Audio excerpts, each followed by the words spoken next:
திராவிட முன்னேற்ற கழகத்துடைய கொங்கு மண்டல மாணவர் அணி மாநாடு நடந்துச்சு. அப்போ எனக்கு வயசு 18. அந்த மாநாட்டில் நான் கலந்துக்கிட்டேன்.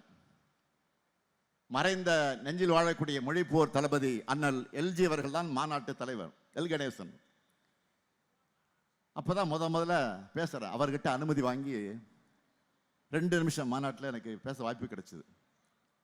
அப்போ நான் என்ன பேசுறேன்னு தெரியுமா? இன்றைக்கு முரசொலி பத்திரிகையில் பல்வேறு பத்திரிகைகள் இருக்கு. மொழிக்காக, நம்முடைய இனத்துக்காக போராடுகிறோம். போராடுகிற இந்த நேரத்தில் நம்மளோட உயிரை இழக்கக்கூடிய தியாகத்தை செய்யறதுக்கு கூட காத்திருக்கிறோம்.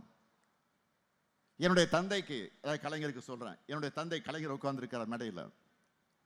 என்னுடைய தந்தைக்கு 4 ஆண் பிள்ளைகள் இருக்கிறாங்க. அந்த 4 ஆண் பிள்ளைகள்ல ஒரு ஆண் பிள்ளை போயிடுற காரணத்தினால என்னுடைய தந்தை நிச்சயமாக கவலைப்பட மாட்டார். காரணம், மொழிக்காக, இனத்துக்காக தனையனை இழந்த தந்தைன்னு என்னுடைய தந்தைக்கு பாராட்டு கிடைக்கும் என்று நான் பேசினேன். அப்படி பேசியவன் தான் உங்கள் முன்னால் இருக்கிற இந்த ஸ்டாலின்.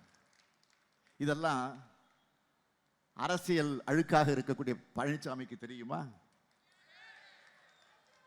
இவ்வளவும் பேசிட்டு, பழனிசாமி இவ்வளவும் பேசிட்டு இன்னைக்கு காலையில் என்ன சொல்றா தெரியுமா?